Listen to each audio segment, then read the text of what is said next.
यदि तपाई game lover हुनुहुन्छ भने र तपाईले आफ्नो मोबाइलमा गेम खेल्नुहुन्छ, जस्तै PUBG खेल्नुहुन्छ, फ्री फायर खेल्नुहुन्छ, कल अफ ड्युटी खेल्नुहुन्छ र तपाईले आफ्नो मोबाइलमा गेम खेल्दाखेरि तपाईको मोबाइल चाहिँ ह्याङ हुन्छ, ल्याग हुन्छ हैन, समस्याहरू आउँछ हैन, तपाईले स्मुथली रूपमा चाहिँ आफ्नो मोबाइलमा गेमहरू खेल्न सक्नुहुन्न भने अब तपाईलाई चाहिँ म केही सेटिङहरू बताउन गएको छु। जुन सेटिङ तपाईले आफ्नो मोबाइलमा गर्नुहुन्छ भने पक्कै पनि तपाईले कुनै पनि गेम आफ्नो मोबाइलमा खेल्दाखेरि स्मुथली खेल्न सक्नुहुन्छ without any hang, without any lag.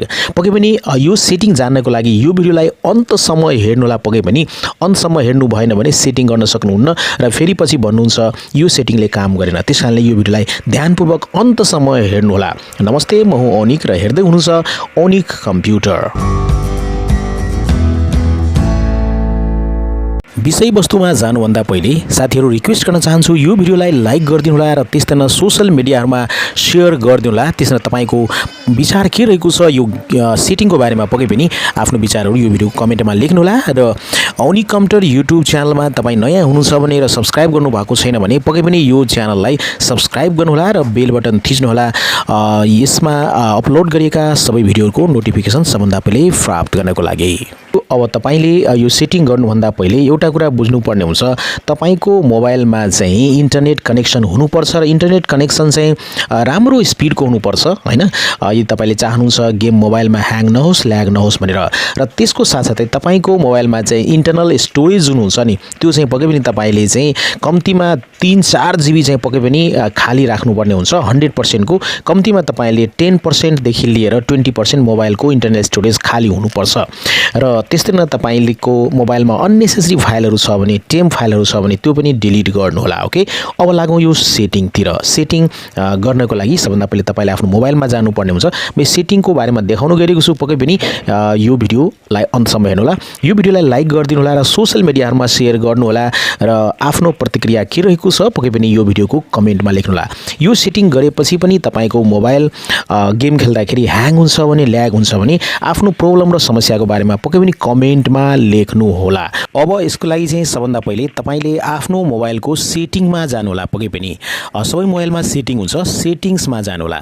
सेटिङ्समा गइसकेपछि तपाईले यहाँ विभिन्न प्रकारको सेटिङ्सहरू देख्न सक्नुहुन्छ। सबभन्दा तलतिर आउनु होला, तपाईले यहाँ चाहिँ अबाउट फोन देख्न सक्नुहुन्छ। अब हामीले चाहिँ यो अबाउट फोनमा किन जानुपर्ने हुन्छ भने डेभलपर अप्सन्सलाई अन गर्नुपर्ने हुन्छ। तपाईले डेभलपर अप्सन्सलाई अन गर्दाखेरि यो अबाउट फोनको तलमाथि आउन सक्छ। मोबाइलको कम्पनी अनुसारले फरक हुन्छ यो लोकेसन हैन।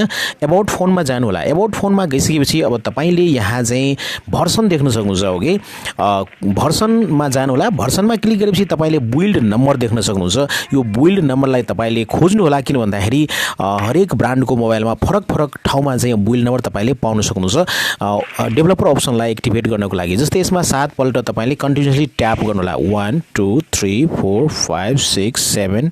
ओके, सो अब यहाँ चाहिँ 7 पल्ट गरिसकेपछि यहाँ देख्न सक्नुहुन्छ you are now in developer mode है। अब त्यसपछि ब्याक गर्नु होला। ब्याक गरिसकेपछि अब तपाईले देख्न सक्नुहुन्छ कुनै ब्रान्डमा चाहिँ अबाउट फोनको तल अथवा माथि हुन सक्छ, अथवा कुनै ठाउँमा तपाईले डेभलपर अप्सन खोज्नु होला। मैले ओप्पो मोबाइल चलाइरहेको छु र एडिसनल सेटिङमा पनि तपाईले जानु होला। एडिसनल सेटिङमा गइसकेपछि तपाईले यहाँ पनि डेभलपर अप्सन देख्न सक्नुहुन्छ। जस्तै यहाँ रहेको छ डेभलपर अप्सन, यहाँ चाहिँ ओके डेभलपर अप्सनमा जान्छु। डेभलपर अप्सनमा गइसकेपछि डेभलपर अप्सन यहाँ अफ रहेको छ भने तपाईले अन गर्नु होला। यहाँ चाहिँ अन गरिसकेपछि ओके, त्यसपछि तलतिर आउनु होला। तलतिर आइसकेपछि अब तपाईले यहाँ चाहिँ सबभन्दा पहिलो सेटिङ गर्नुपर्ने हुन्छ। ध्यानले हेर्नु होला। जस्तै यहाँ रहेको छ ग्राफिक्स ड्राइभर प्रिफरेन्स भनेर। ओके, यसमा टच गर्नु होला र त्यसपछि तपाईले यहाँ अब तलतिर आउनु होला। तपाईले जुन मोबाइल मा चाहिँ गेमहरू इन्स्टल गर्नुभएको छ, अथवा एप्लिकेसनहरू इन्स्टल गर्नुभएको छ त्यो तपाईले यहाँ हेर्न सक्नुहुन्छ। जुन गेमहरू इन्स्टल गर्नुभएको छ त्यो सबै गेमहरूको नाम तपाईले यहाँ देख्न सक्नुहुन्छ। त्यो गेममा जानु होला। जस्तै PUBG मोबाइल यहाँ इन्स्टल रहेको छ मेरोमा, यो गेम रहेको छ। जुन गेमलाई तपाईले सेटिङ गर्न चाहनुहुन्छ PUBG मोबाइलमा म टच गर्छु। यहाँ डिफल्ट छानिएको छ, तपाईले यहाँ सिस्टम ग्राफिक्स ड्राइभर छान्नु होला। ओके, देख्न सक्नुहुन्छ यहाँ चाहिँ PUBG मोबाइलमा चाहिँ सिस्टम ग्राफिक ड्राइभर छानिसकेको छ। म ब्याक गर्छु। त्यसपछि तलतिर आउनु होला। तलतिर आइसकेपछि अब यहाँ तपाईले एउटा सेटिङ देख्न सक्नुहुन्छ। ओके, धेरै नै महत्त्वपूर्ण सेटिङ रहेको छ। ओके, देख्न सक्नुहुन्छ यहाँ चाहिँ फोर्स 4XMSAA रहेको छ यसलाई चाहिँ हामीले इनेबल गरिदिनु पर्ने हुन्छ र साथसाथै त्यसको मुनि देख्न सक्नुहुन्छ डिजेबल